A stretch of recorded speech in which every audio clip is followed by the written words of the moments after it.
好，我们第3道料理呢是非常适合宴客哦。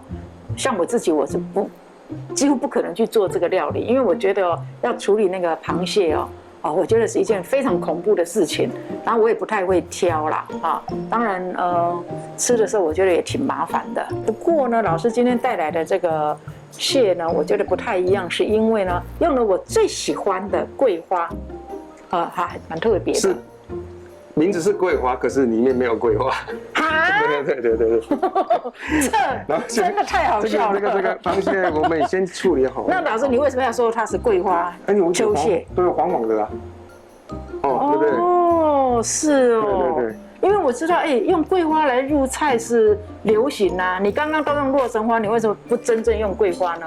早期这个桂花是有桂花酱去做菜入菜，跟接受度好像没有那么高。这个桂花接受度没那么高。对。是啊，所以老师刚刚加的是胡椒粉，那么多对，好，盐巴一点点。好，那这个时候观众朋友一定会说，怎么没有问老师那个螃蟹要怎么处理啊？我不会处理啊。没关系，我们慢慢来，因为老师现在先把调味料弄好。有一点米酒。抓点生粉，不要保湿，不要炸得太干好，这个生粉呢是太白粉吗？对，我都喜欢用那个玉米粉、玉米淀粉。玉米淀粉。对。因为我们基本上如果在传统市场买这个螃蟹他不会帮我们这样处理吧，老师？不会。这要怎么处理？通常我买回来的时候，先泡冰水，让它有一种那种它就会死掉了吗？冬眠的感觉。让它麻塞就对了。对。然后趁它在麻塞的时候杀了它。对啊，我们看这个都只有壳而已啊，难道我们就是吃甲壳素吗？没有，你那个掉下来了。小心。我要闪远一点。好，老师在炸的时候，可不可以再跟观众朋友讲清楚一点，就是说这个螃蟹要怎么挑，然后呢回来要怎么处理？螃蟹在挑的时候是按它的覆盖，就腹腔旁边这边硬的话，通常都不会让你吃到哪边硬。新鲜要活的螃蟹最好是不要买实体的，死的。对。是。炸了之后会发现它非常的香老师，那这个油可不可以拿来运用成，比如说我要炒饭或者拌面都适合？是最好不要。最好不要。哇，因为腥味太重，所以油不要太多。在家里做这个料理的时候，其实沾一点粉，越煎就好。像煎鱼一样煎就好。如果你不想浪费那么多的油，那通常这种油老师不建议呢再回锅使用，就要直接丢弃了。对，因为腥味太重了。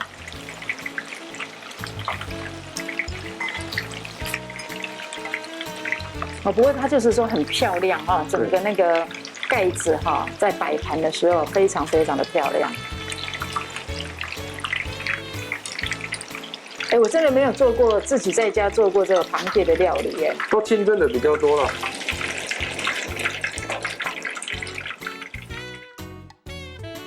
好，我们螃蟹呢炸好了之后呢，我们现在要来做最后的这个 ending 就是我们要加一些菜我们首先把那个蛋黄先蒸熟，然后这个是咸蛋黄还是普通？咸蛋黄。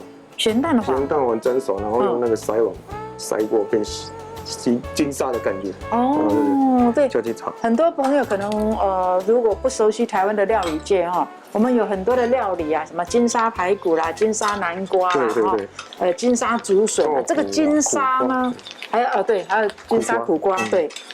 老师，咸蛋黄不是那个咸蛋里面的咸蛋黄，对不对？是单独的那个。对，没有蛋白的，只有纯粹蛋黄的。对，所以观众朋友不要误会以为说，我把咸蛋买回来，把蛋黄取出来，完全不一样。其实这个是生的咸蛋黄，是一般如果像台湾烘焙店现在就有要包蛋黄酥啦，这样子的一个咸蛋黄，那拿去蒸。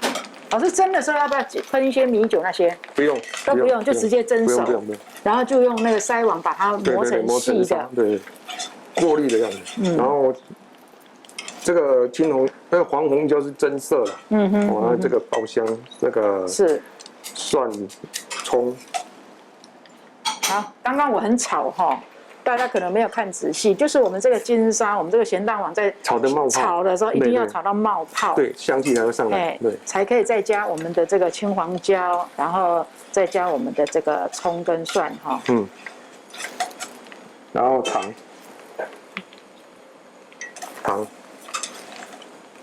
我觉得这个就很好吃了啦，老师，然后进来，好。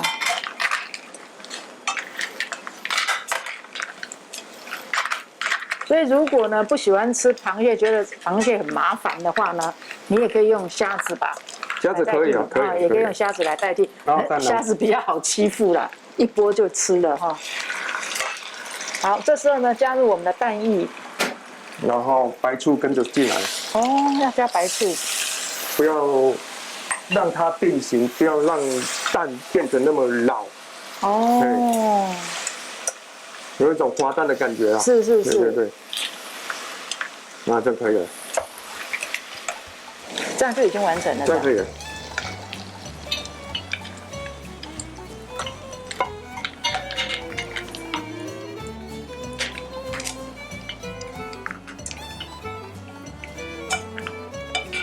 这样炒起来哦，那个蛋不会不会老，也不用另外炒，就一锅。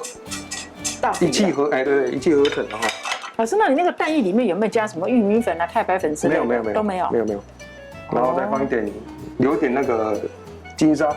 金沙就是咸蛋黄哈。对。